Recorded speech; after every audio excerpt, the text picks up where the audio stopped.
It's a snack that's made to stack. Each stackable chip is made exactly the same, unlike other chips that come in irregular sizes and shapes. This uniform concave shape allows the chips to tightly interlock, so you can fit a lot of them in a tubular container. It means you get quite a stack of munchies.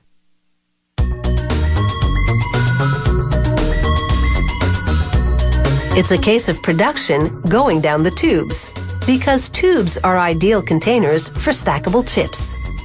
To make these tubes, big rolls of plain brown paper and foil-backed paper unwind. The foil will help keep the chips fresh. The streams of paper travel across rollers that coat them with glue. The paper layers twist around a mandrel that's turned by a big belt. The belt also presses the glued layers together. Next, the label paper gets a coat of glue.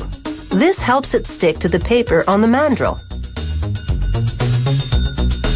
A camera photographs the white edging on the label paper, then relays its location to a set of circular knives. They make a precise cut below the white edging. After each cut, the carriage moves the knives into position for the next one, cued by the camera.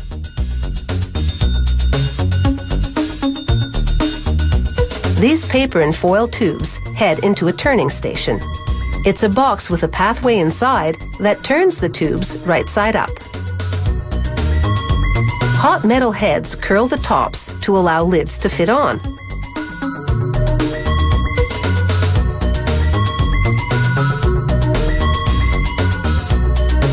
A roller pulls foil-backed paper into a cutter that punches out the lid shapes.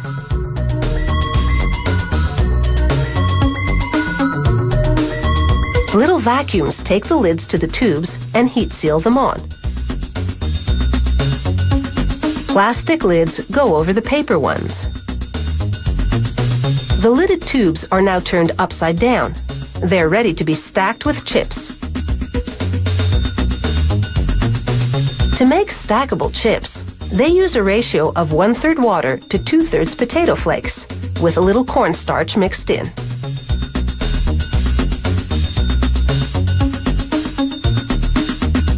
A conveyor delivers the mix to an auger which disperses it. Then it falls between rollers. Using 4 tons of pressure, they roll the mix into one long potato sheet.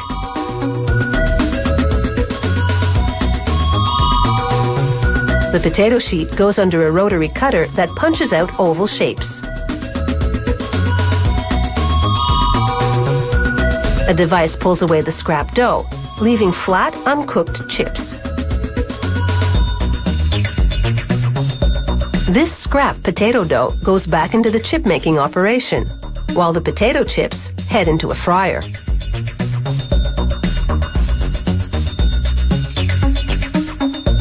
As they travel through the fryer, rolling molds make them concave. The concave shape will make the chips stackable.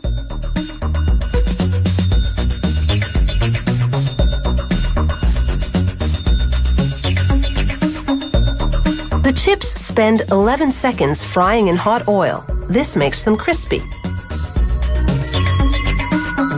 They travel under blowers to get rid of excess oil. The chips get a coat of seasoning, then do a backflip off one conveyor and onto another, falling into neat piles. A worker inspects the rows of chips. Then it's onto another conveyor that shakes them up to loosen the pack.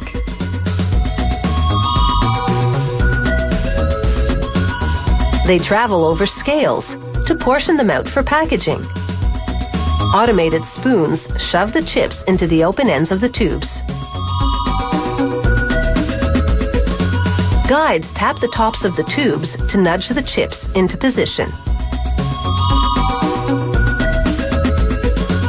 Grippers then lower the stacked tubes to a station where spinning heads force metal bottoms onto them. Now they're ready for shipping. It takes about 20 minutes to make a tube of stackable chips. Soon, it will be empty and someone will be full.